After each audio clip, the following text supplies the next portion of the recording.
Round Up. We are going to talk to Dr. Ashok Gulati today about food inflation, specifically vegetable inflation. Dr. Gulati, thank you for coming to the show. Thank you for having me.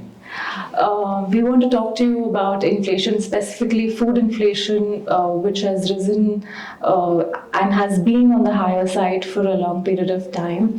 So, what are the reasons why is food inflation and vegetable inflation proving to be so sticky? Two things. One, overall CPI, Consumer Price Index, inflation has gone a little out of hand in terms of the target of 4%, so it's 5.5% roughly. So with that, there is a concern if it goes beyond 6%, which is the upper band for RBI, then there is going to be a major problem. But food inflation has already gone way beyond 6%. It is 9% plus 9.34%.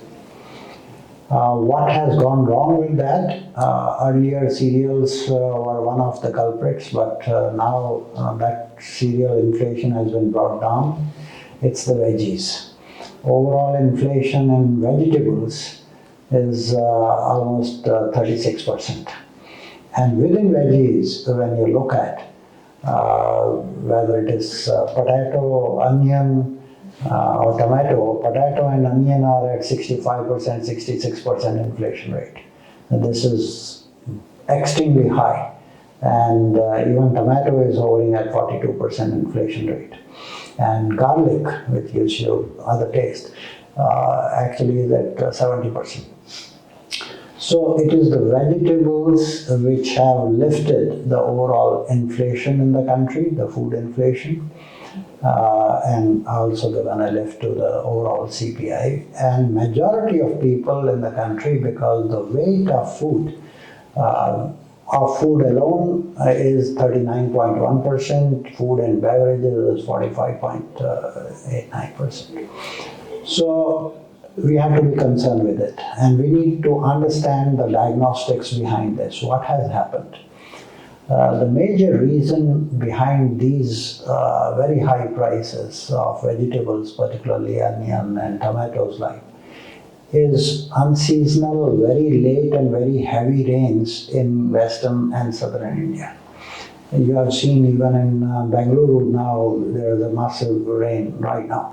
But Kolar, which is the biggest center for tomatoes, for example, and there had been rains and damage of crops to the tune of 20-25%.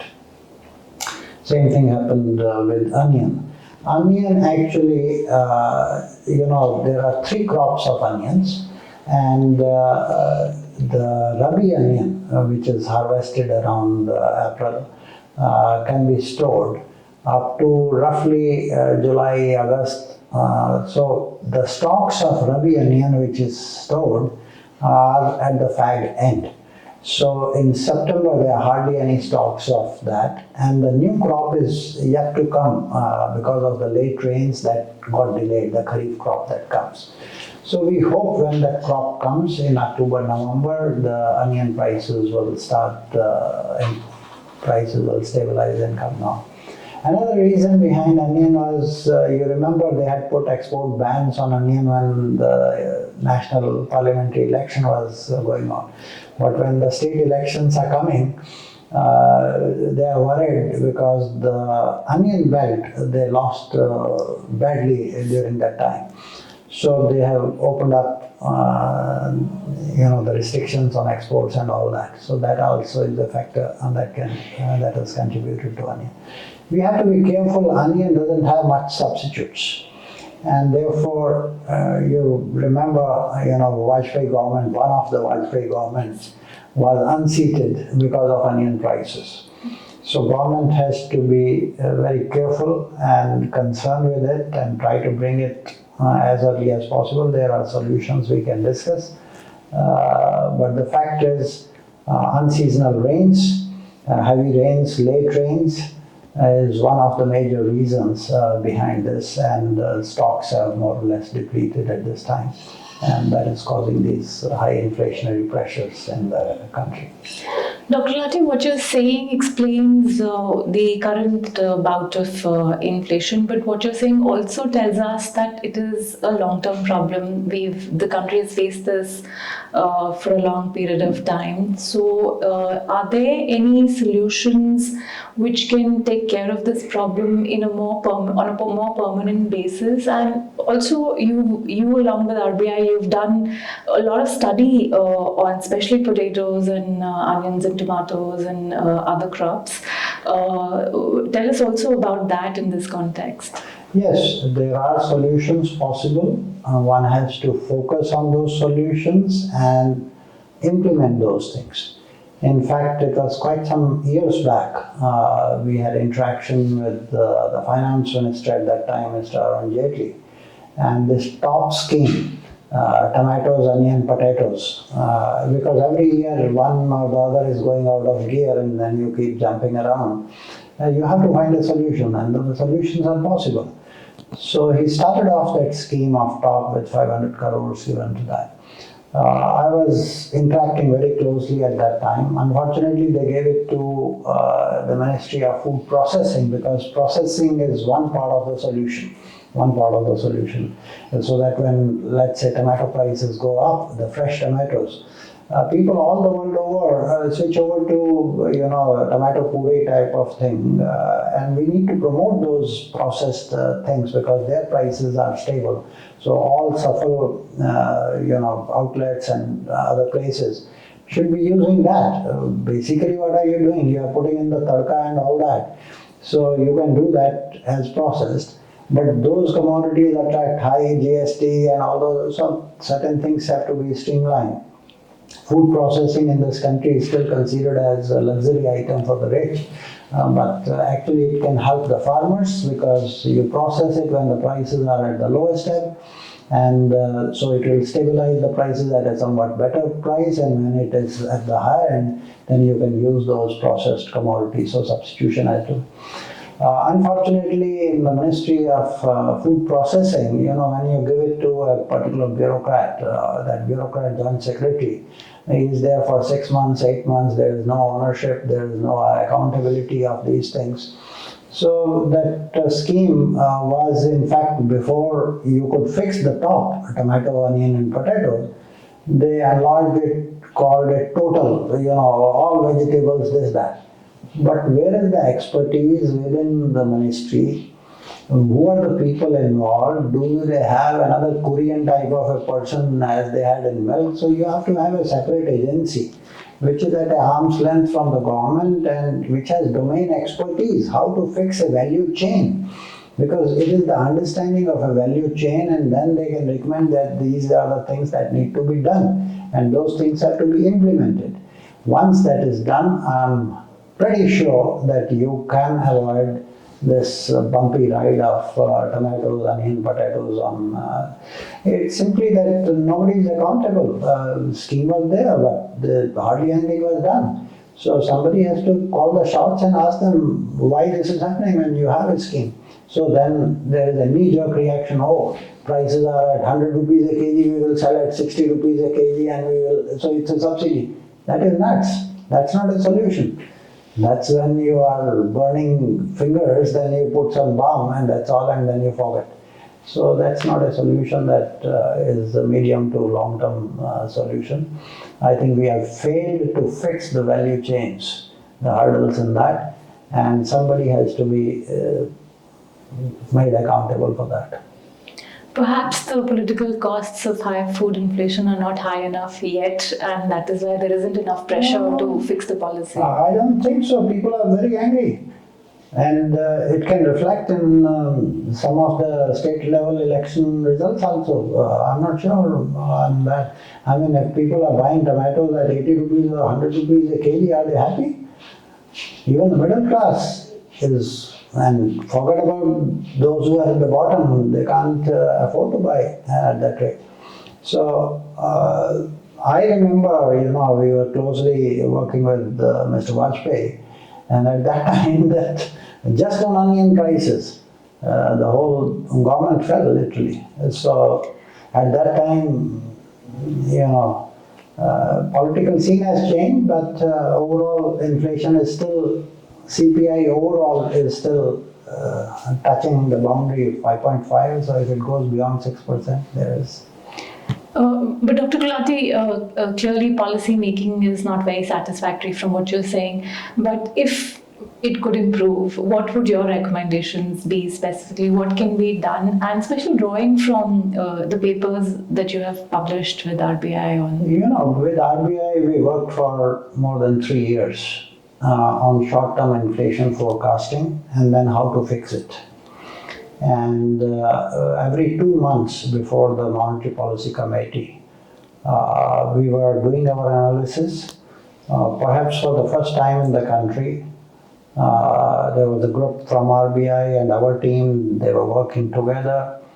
I feel we are very happy to report that first time in the country, monthly balance sheet of different commodities, which are important agricultural commodities, was constructed.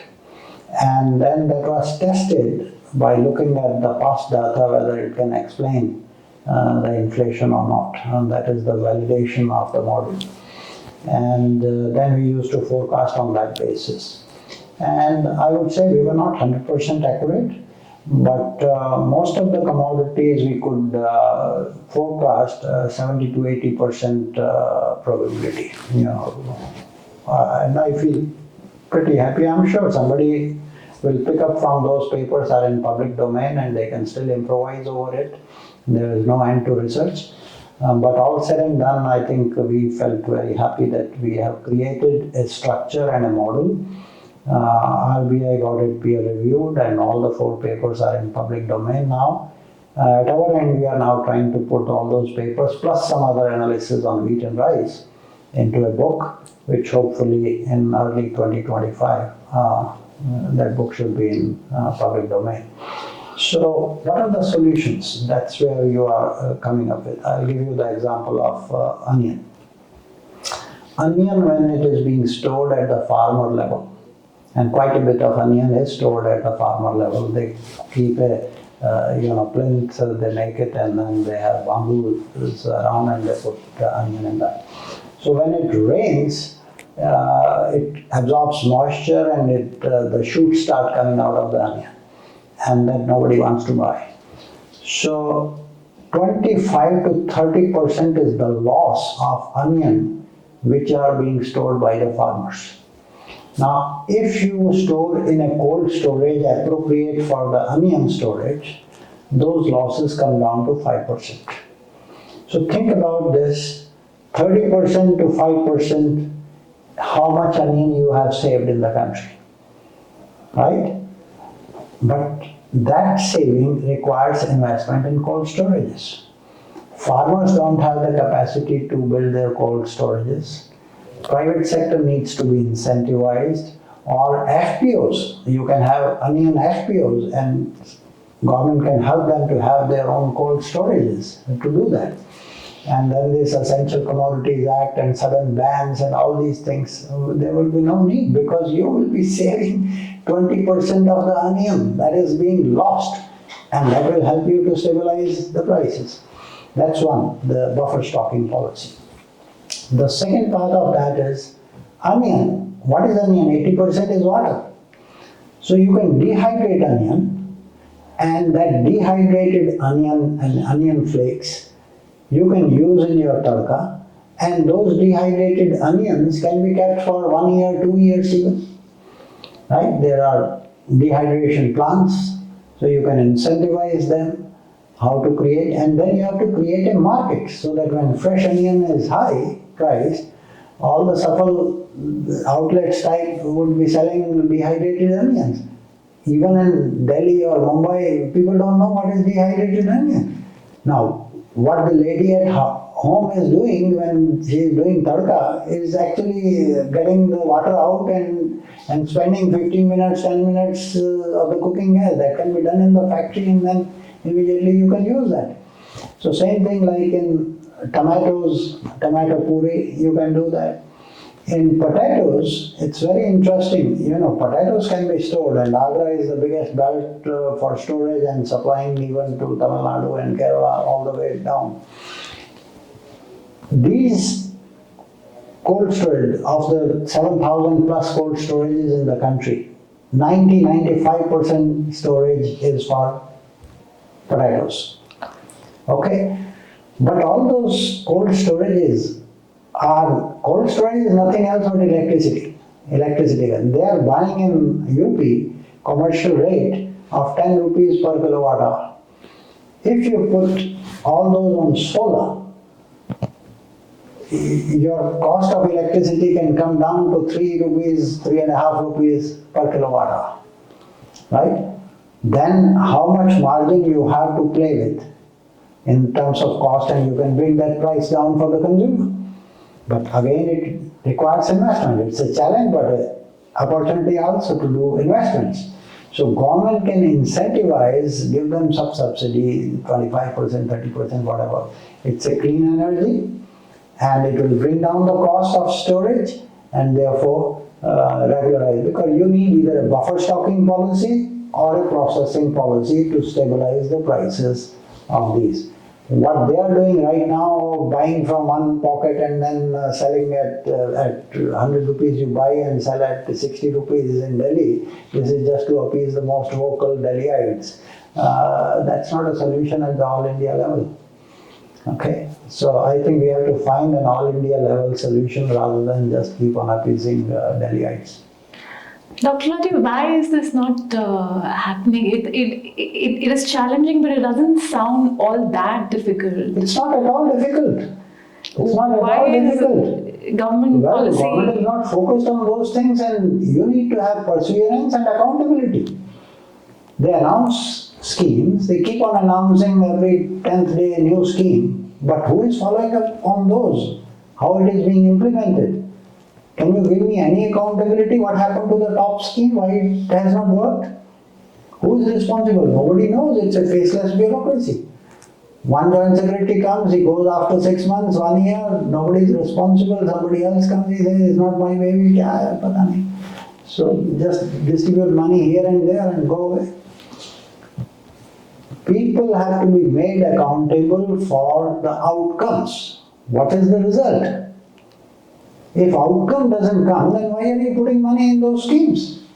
And Dr. Gulati, did you hear from the government on the studies that you have published with the RBI on food inflation and balance sheets that you were saying for the first time have been created in the country? Has any interest or inquisitiveness from policymakers in government? The dilemma, because when I have been doing this study with the team and we were continuously in touch with the RBI team, and RBI team would communicate what the potential solutions are with the Ministry of Finance, with the PMO, and because RBI cannot do talk. Yeah. It cannot implement that. Yeah. That is the government's job. Yeah. So government has to decide whether Ministry of Agriculture does it, or Food Processing does it, or some other NDTV type a separate agency is created up top to handle the prices of veggies. In case of all these veggies, farmers are getting only 1/3 of what the consumer is paying. So that was the highlight in a way of many of the reporting on those papers. And government says, oh no, I would love to see if government can ensure that the farmer gets at least 50% of what the consumer is paying. That will be a huge improvement. But to do that, you have to do this buffer stocking operations and you have to do the processing operations. Unless that is done, you cannot achieve these ends. And you're saying government response is falling in between stools, different ministries or... Governments normally are more into election mode, more into campaigns, more into announcement of new schemes, but hardly anybody gives them the truth.